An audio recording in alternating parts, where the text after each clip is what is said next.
오늘은 10월 19일 창세기 37장 12절부터 24절까지입니다. 12절부터 14절까지 한번 읽어볼게요.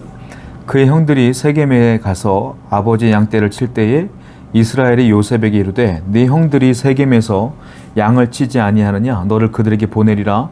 요셉이 아버지에게 대답하되 내가 그리하겠나이다. 이스라엘이 그에게 이르되 가서 네 형들과 양떼가 잘 있는가를 보고 돌아와 내게 말하라 하고 그를 헤브론 골짜기에서 보내니 그가 세겜으로 가니라. 요셉은 세겜 땅에서 양을 치고 있는 형들의 안부를 확인하기 위해서 떠나게 되는 거죠. 왜냐하면 아버지 야곱이 이 일을 부탁했기 때문에 그래요. 형들이 잘 있는가 확인하고 와라. 왜냐하면 형들이 지금 양을 치고 있는 곳이 어디냐면 세겜입니다. 세겜은 어떤 곳입니까? 야곱의 딸 디나가 강간당했던 곳이에요. 그리고 거기서 어떤 일이 벌어졌죠? 야곱의 아들 시므온과 레위가 그 세겜 땅에 있는 사람들 다 도륙하고 죽였었죠. 그러니까 그 땅은 과거에 피를 흘린 땅이고 거기서 도망왔잖아요. 그런데 자기 아들들이 다 세겜 땅으로 가서 양을 친다고 하니까 걱정이 되는 거예요. 혹시 그 세겜 사람들이 아직도 우리를 기억하고 있다가 우리를 죽일까봐, 내 아들을 죽일까봐 염려가 되는 거죠. 그래서 자기 아들 요셉에게 이야기하는 거예요. 형들이 잘 있나 한번 보고 와라 라고 얘기하는 거예요. 아버지로서 걱정할 만합니다. 그런데요, 이것은 예전에 있었던 과거의 모습이잖아요. 과거에 있었던 일이 지금 야곱을 두렵게 하고 있는 거죠. 과거에 있었던 일 때문에 야곱이 굉장히 불안해하고 있는 거예요. 더 앞으로 나가야 되는데 못 나가고 있는 것이죠. 여러분, 근데 그 모든 것들이 하나님의 은혜와 섭리로 이미 해결됐잖아요. 해결됐음에도 불구하고 여전히 야곱은 불안해하고 있다. 우리가 이 땅을 살면서 과거의 일이 우리 현재를 붙드는 경우가 많아요. 과거의 사건이 우리가 앞으로 나가지 못하게 하는 경우가 많아요. 분명히 아시기 바랍니다. 그 과거의 일은 지나갔어요. 그 과거의 일은 하나님의 은혜로 다 해결됐어요. 이제 여러분들은 지금 하나님의 백성으로서 하나님 붙들고 기도하며 앞으로 나가셔야 돼요. 과거 때문에 외로워지거나 쓸쓸해지거나 괴롭거나 두렵지 말고 오직 하나님 붙들고 오늘을 이겨내는 여러분 되기를 축원드립니다. 13절과 14절을 보면 한 번 더 읽어봅니다. 이스라엘이 요셉에게 이르되 네 형들이 세겜에서 양을 치지 아니하냐 너를 그들에게서 보내리라. 요셉이 아버지께 대답하되 내가 그리하겠나이다. 자, 아버지 야곱이 요셉에게 말하죠. 형들을 좀 보고 와라. 내가 너를 보내리라 했을 때 요셉이 어떡합니까? 즉각적으로 순종해요. 내 아버지 제가 그리하겠나이다. 이게 쉬운 게 아니에요. 왜냐하면 어디서부터 어디까지 가냐 14절을 보니까 헤브론 골짜기에서 내가 너를 보낸다. 어디까지? 세겜까지. 헤브론에서 세겜까지 거리가요 1시간 거리가 아니에요. 며칠을 걸어야 갈 수 있는 거리예요. 그러니까 요셉 입장에서 볼 때는 몇 날 며칠을 혼자 걸어가야 되는 거야. 세겜 땅까지. 얼마나 위험하고 얼마나 피곤하고 얼마나 두려운 일이겠어요? 그런데 아버지가 부탁하니까 즉각적으로 순종하더라. 왜냐? 요셉은 참 착한 애예요. 왜냐? 내가 불편한 것보다 아버지가 편안할 수 있다면, 그리고 형들의 안전, 즉 형들이 편안할 수 있다면 내가 불편한 건 아무것도 아니지 하고 즉각적으로 순종합니다.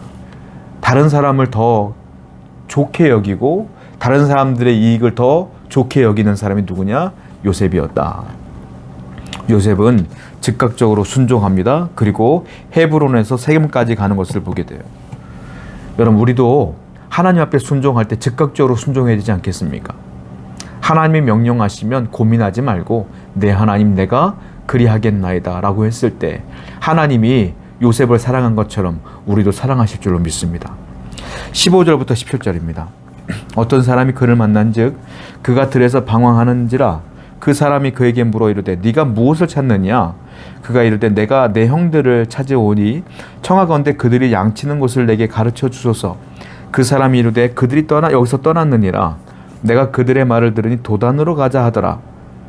요셉이 그 형들의 뒤를 따라서 도단에서 그들을 만나니라. 세겜까지 간신히 왔어요. 요셉은 이제 지칠 대로 지쳤어요. 몇 날 며칠을 걸어왔으니까. 형들이 없는 겁니다.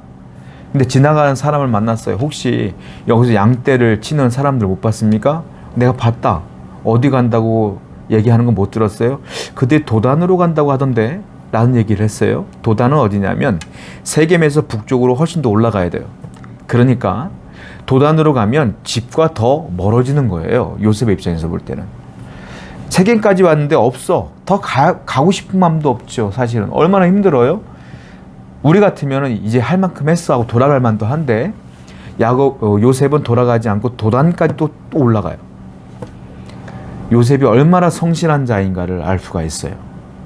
얼마나 책임감이 있고 성실한 사람인가를 우리는 이 말씀을 통해서 알 수가 있어요. 그리고 끝까지 사명을 완수하는 모습을 볼 수가 있어요. 성도는요, 하나님의 사명을 끝까지 완수하는 존재가 되어야 됩니다. 내가 힘들다고 연약하다고 무너지는 존재가 아니라 끝까지 하나님이 말씀하신 모든 사명들을 감당하기 위해 우리는 최선을 다하고 성실하게 살아가야 될 줄로 믿습니다. 18절부터 보겠습니다. 요셉이 그들에게 가까이 오기 전에 그들이 요셉을 멀리서 보고 죽이기를 꾀하여 서로 이르되 꿈꾸는 자가 오는도다. 자, 그를 죽여 한 구덩이에 던지고 우리가 말하기를 악한 짐승이 그를 잡아먹었다고 하자 그 꿈이 어떻게 되는지를 우리가 볼 것이니라 하는지라. 루벤이 듣고 요셉을 그들의 손에서 구원하려 하여 이르되 우리가 그의 생명을 해치지 말자. 루벤이 또 그들에게 이르되 피를 흘리지 말라. 그를 광야 그 구덩이에 던지고 손을 그에게 대지 말라 하니 이는 그가 요셉을 그들의 손에서 구출하여 그의 아버지에게 돌려보내며 함이었더라. 자, 요셉은 형들을 도단에서 만납니다. 얼마나 힘들게 왔어요. 얼마나 반가웠겠어요. 요셉은 형들을 보고 기뻐하며 웃으며 달려오는데 형들은 반대로 생각하고 있어요. 자, 꿈꾸는 자가 온다. 비꼬는 거예요. 그리고 악한 계획을 세웁니다. 저놈을 죽이고 아버지에게는 짐승이 잡아먹었다고 하자. 그러면 증거가 있냐? 증인이 있냐? 우리끼리 입만 맞추면 되는 거야 라고 얘기했어요. 루벤은 깜짝 놀랍니다. 루벤은 장자예요. 만약에 요셉이 죽었다고 아버지가 알게 되면 아버지가 오래 살 것 같지가 않은 거예요. 아버지가 너무 힘들어할 것 같은 거야. 장자의 책임이 있어요. 그래서 얘기를 합니다. 야, 죽이지는 말자. 저기 구덩이 있으니까 구덩이에 넣자 하고 구덩이에 넣는 거로 결정이 되는데 완벽한 구원은 아니죠. 그런데 하나님은 거기서 또 실마리를 찾으셔서 하나님의 섭리가 또 이어지는 걸 보게 됩니다. 여러분, 요셉은 기뻤을 겁니다. 그리고 하나님의 섭리가 요셉에게 있지 않습니까? 그러면 하나님의 섭리가 요셉에게 있으면 요셉의 인생에는 평탄해야죠. 평온해야죠. 잘 돼야죠. 복돼야죠. 이게 우리의 상식이에요. 그런데 요셉은 이때부터 고난이 시작됩니다. 죽을 위기에 차이고 형들이 자기를 미워하고 하나님의 섭리인 줄 알았는데 고난이 오고 평안함이 없어지고 괴로움만 자꾸 생겨요. 하나님의 섭리의 과정 가운데는 슬픈 일도 있고요. 실패도 있을 수 있어요. 그런데 하나님의 섭리는 과정으로 끝나는 게 아니라 끝까지 가봐야 돼요. 우리는 나무를 볼 때가 많은데 하나님은 나무를 보지 않아요. 숲을 보고 일하시는 분이셔요. 그러니까 순간순간 여러분에게 어려움이 있고 슬픔이 있고 괴로움이 있고 좌절이 있고 두려움이 있고 절망이 있고 실패가 있다 하더라도 끝까지 하나님 붙들고 나가다 보면 결국에는 하나님의 섭리가 완성되어질 줄로 믿습니다. 오늘도 여러분들 그 자리에서 일어나시고 다시 하나님 붙들고 나가는 여러분 되기를 축원드립니다. 기도하겠습니다. 하나님의 섭리가 우리 가운데 있음을 확신하게 해 주옵소서. 그리고 언제나 이겨낼 수 있도록 도와주옵소서. 예수님의 이름으로 기도드렸습니다. 아멘.